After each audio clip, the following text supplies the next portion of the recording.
नमस्कार।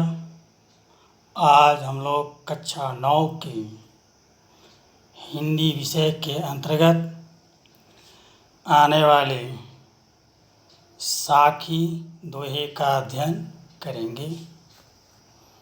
यह साखी दोहे के रचयिता हमारे कवि कबीरदास जी हैं। इनकी यह रचना कबीर ग्रंथावली से ली गई है। इनके शीर्षक पर चर्चा करने से मुझे ज्ञात होता है कि साखी जो शीर्षक है, यह शब्द हमारे संस्कृत के साक्षी शब्द से ली गई है। साक्षी शब्द का ही साखी एक विकृत रूप है। साक्षी का अर्थ होता है साक्ष्य या प्रमाण। यहाँ पर कबीरदास जी जो समाज में देखे, जो सुनी, जो समझे, वही बात अपने साखी के अंतर्गत दोहे के रूप में रखा है। तो आए इनकी दोहे का अध्ययन प्रारंभ करें। इनका पहला दोहा है, सतगुरु हमसु रीझी करी, एक कहिया प्रसंग, बरसा बादल प्रेम का, भीज गया सब अंग। इस दोहे के अंतर्गत कबीरदास जी ने अपने गुरु के प्रति जो एक समर्पण का भाव होता है शिष्य की तरफ से, उसको प्रकट करने का प्रयास किया है। और कबीरदास जी ने यह कहा है कि गुरु की कृपा से ही किसी के हृदय में ईश्वर के प्रति प्रेम का भाव उत्पन्न होता है। अगर गुरु न हो तो उस व्यक्ति के हृदय में प्रेम का भाव उत्पन्न नहीं हो पाता है। इन्होंने अपने पंक्ति में कहते हैं कि सतगुरु हमसु रीझी करी, एक कहिया प्रसंग।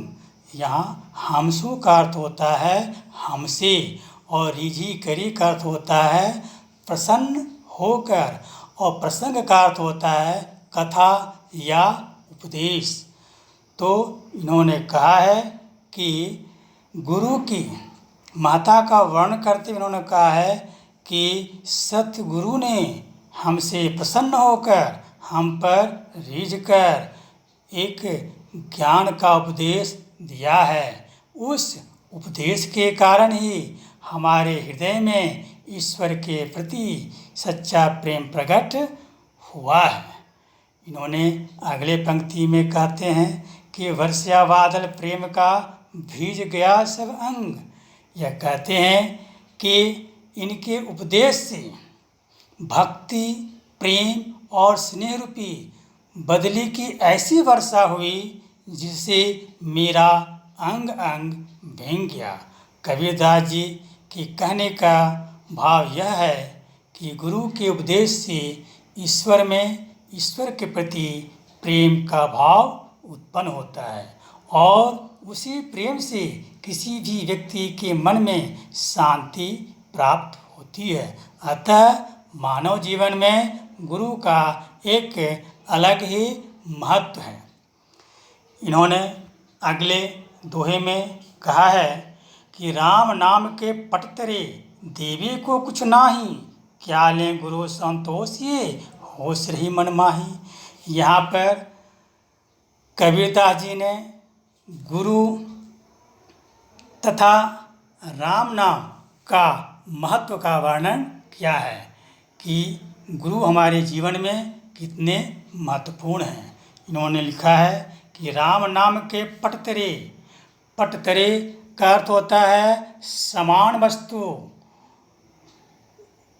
इन्होंने कहा है राम नाम के पटतरे, देवी को कुछ नाही, क्या लें गुरु संतोष ये, होश रही मन माही। इन्होंने कहते हैं कि संत कबीरदास के द्वारा मेरे गुरु ने जो मुझे राम नाम का महत्व समझाया है, वह हमारे लिए बहुत ही अमूल्य है। इस अमूल्य ज्ञान के बदले में मैं अपने गुरु को दक्षिणा के रूप में क्या दूं, वो मुझे समझ में नहीं आता है। ये अगली पंक्ति में कहते हैं कि क्या ले गुरु संतोष ये होश रही मन माही। ये कहते हैं कि होश का अर्थ होता है अभिलाषा, देने की अभिलाषा। इन्होंने कहते हैं कि मुझे ज्ञात ही नहीं है कि मैं क्या देकर अपने आप को संतुष्ट करूं। अर्थात हम कह सकते हैं कि कबीरदास जी कहते हैं कि राम नाम के तुलना में मेरे पास कुछ भी नहीं है। मेरे मन में गुरु को गुरु दक्षिणा देने की जो इच्छा है वह इच्छा दबी की दबी रह जाती है, परंतु मेरी भावना और अभिलाषा मन में दब गई, जिसके कारण मेरे मन में एक ग्लानि उत्पन्न होती है। वह कहना चाहते हैं कि उनके द्वारा जो ज्ञान दी गई है वह ज्ञान से बड़ी मूल्यवान वस्तु इस संसार में और दूसरा नहीं है, और इनके ज्ञान के बदले में हम उनको कौन सा उपहार दें यह मुझे समझ में नहीं आती हैं। इन्होंने अगले दोहे में कहा है कि ज्ञान प्रकाश्या गुरु मिल्या सो जीमी बिसरी जाई। जब गोविंद कृपा करे तब गुरु मिलिया आई। इस पंक्ति में कबीरदास जी कहते हैं कि ईश्वर की कृपा के फलस्वरूप ही किसी भी व्यक्ति को गुरु की प्राप्ति होती है। अगर ईश्वर की कृपा नहीं है, ईश्वर की दया नहीं है, तो उस व्यक्ति को गुरु की प्राप्ति नहीं होती है। ये कहते हैं कि ज्ञान प्रकाश्या गुरु मिल्या सो जीनी विसरी जाई। जब गोविंद कृपा करे तब गुरु मिलिया जाई। अर्थात संत कबीरदास जी कहते हैं कि सच्चा गुरु मिलने पर हमारे चारों ओर ज्ञान का प्रकाश फैल जाता है। अतः जो गुरु हमें ज्ञान देता है, जो गुरु मुझे अच्छी बातें बताता है, हमें उपदेश देता है, उसे कभी नहीं भूलना चाहिए। कबीरदास जी कहते हैं कि मुझे सच्चा गुरु तभी मिला जब ईश्वर की मुझ पर कृपा हुई। अर्थात अगर मुझ पर ईश्वर की कृपा नहीं होती तो मुझे सच्चा गुरु, मुझे सच्चा ज्ञान नहीं मिलता। इन्होंने अगले कविता में कहा है कि माया दीपक नर पतंग भ्रमी इवे पड़ंत। कहे कबीर गुर ज्ञान थे एक आध उबरंत। यहाँ पर नर मनुष्य को कहा गया है, पतंग तो जानते ही हैं, कीट पतंग। भ्रमी का अर्थ होता है बार बार भ्रमित होकर घूम फिर कर, और पड़ंत मने इसमें पढ़कर, इसमें फंस कर। उपरंत मतलब मुक्त होना, उद्धार होना।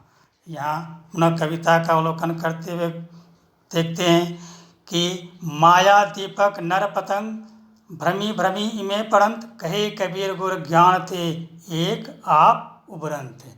प्रस्तुत कविता में कबीर ने सदगुरु की अनुपस्थिति में किसी भी जीव की क्या दुर्दशा होती है, उस दुर्दशा के बारे में वर्णन किए हैं। यह कहते हैं कि जिस प्रकार दीपक के प्रकाश से आकृष्ट होकर कीट पतंगे उसके पास पहुंचकर जलकर मर जाते हैं, उसी प्रकार मनुष्य भी मोह माया के बाहरी आकर्षण के जाल में फंसकर स्वयं को नष्ट कर देते हैं। यह कहते हैं कि कहे कबीर गुरु ज्ञान के एक आध उपरंत।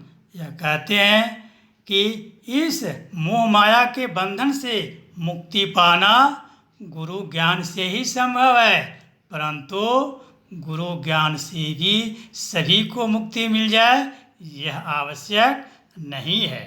संसार के इस जीव जगत में कुछ लोग ही हैं या कुछ प्राणी ही ऐसे होते हैं जो गुरु ज्ञान से मोक्ष प्राप्त कर अमर हो जाते हैं। अर्थात इस नश्वर धरती पर संसार में जन्म और मरण के बंधन से मुक्त हो जाते हैं। इस तरह से कबीरदास जी ने बहुत ही अनमोल बात कही है। अब अगले कक्षा में हम बाकी जो दोहे हैं उस दोहे का अध्ययन करेंगे। तब तक के लिए धन्यवाद।